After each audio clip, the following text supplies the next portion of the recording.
I'm just kidding. Hey guys, what's up? I'm Dana Holler, or you might know me as D-Electric, and today I'm gonna teach you transitions. So it's gonna be really fun. What I'm gonna do is I'm going to teach you a sequence that includes a lot of different styles of moves, and then kind of focus on the transitions in between those. Hopefully you find this beneficial. If you guys have any questions at the end, I'm gonna try to save a little bit of time to answer those. So without further ado, let's get started.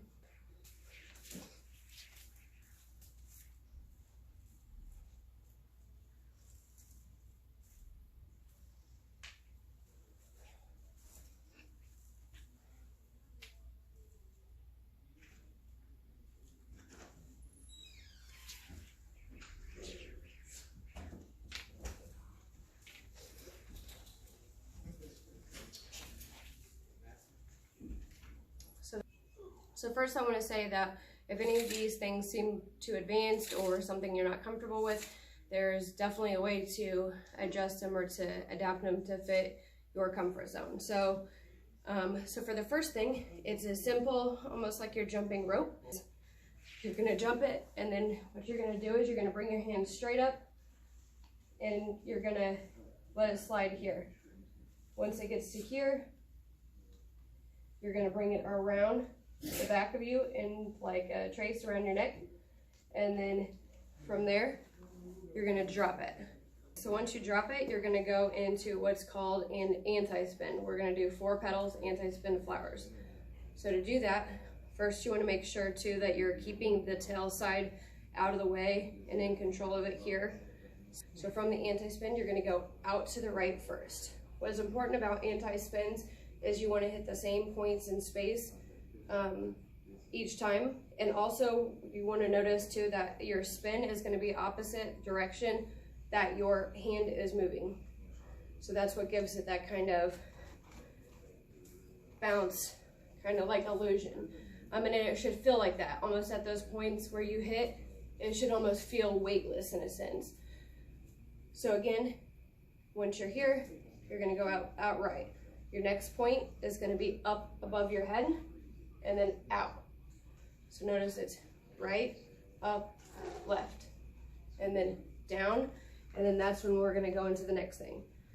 Okay, so again, I'll show that from the back.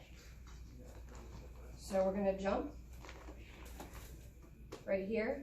I'm gonna pull my hand up with it. I'm gonna come trace around. I'm gonna drop it. Then I'm gonna get control of the tail with my left hand, go into the 4-petal anti-spin, and then it's going to come around here. It's going to come around my neck. It's going to come from my right side over to my left side, going across the back of my neck. So like this, I should be able to grab it with this hand, but what I'm going to do instead is I'm going to slap it back, and as soon as it comes back this way, I'm going to put my left hand here to create an anchor point here, so then I can, in a nice controlled manner, bring it up to my right hand, okay? So again, notice I find a point where I'm in that same pattern where I can pop that in there.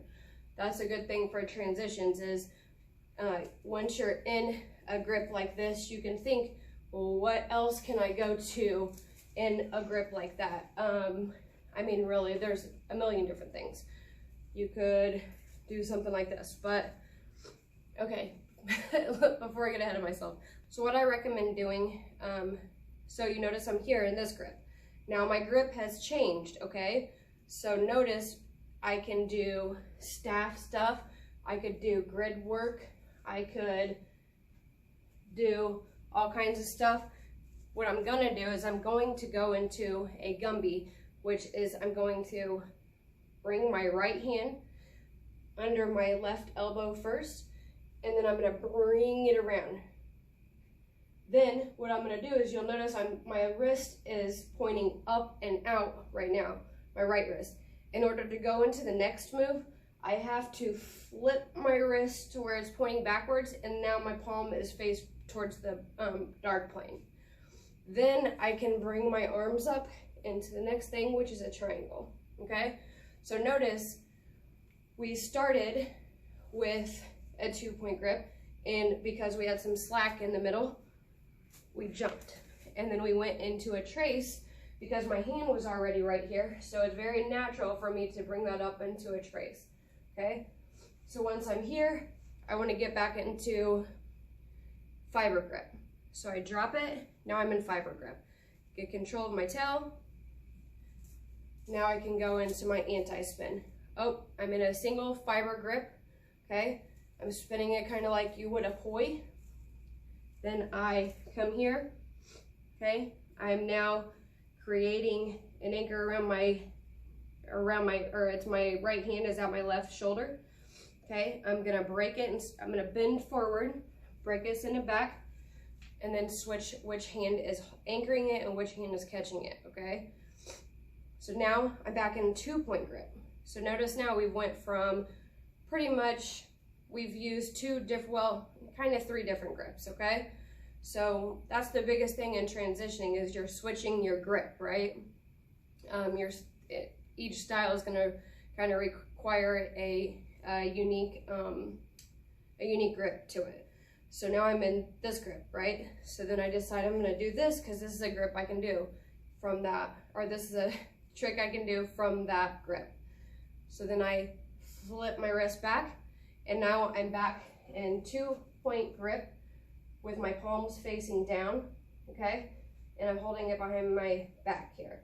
So a good thing I can go to from there that flows nicely is a triangle, a reverse triangle, to where my armpits, my shoulder area is making the anchor points there, and my hand and my left hand and my right hand meet at the top to form a triangle, okay? So then, moving on, and then I bend over to bring them down, because the next thing I'm gonna do is I still have control with my left hand. So this, I could, literally let go and do all kinds of sort of things. But what I'm gonna do, so is here, I've been over, what I'm gonna do is I'm just gonna release with my right hand, and I'm gonna let it bounce off my belly here, okay? And that's because what I'm gonna do is I'm gonna let it bounce off my belly, and then I'm gonna turn with it and create a square by leaning to my left side. Then I'm gonna stand up, okay? Now I have this square, okay? This is where I'm still, if you'll see here, my left hand has the tail side of my whip pinched in between my thumb and index finger, okay? So to get it there, I'm gonna lean to my left side and do like a drop whip kind of thing into my left hand. So now my left hand is holding both the tail side and the handle side. Okay, so once I'm there, I'm gonna stand up, and now I have this square.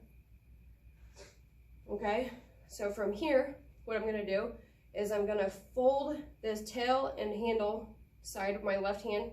I'm gonna keep my right hand up to keep that side, that corner of the square, maintain that shape, and I'm gonna bend it in like the box is folding, okay? Then I'm gonna bring my right arm and fold it over my my left. It's almost like a genie thing or something. So I'm here, okay? I just folded the box, all right? So now what I'm gonna do is I'm going to open the box again and turn to my right, okay? So notice I'm keeping control the entire time with both hands, okay? So I folded the box, I'm gonna turn to my right, and I'm gonna open it, okay? And I'm gonna let go with my left hand, and I'm gonna start to go into a weave. As soon as the handle side gets to my left side here, I'm going to allow the whip, because the whip's still pinched under my armpit here, I'm gonna allow it to release it, I'm gonna grab it, and then go into a 3-beat weave from here.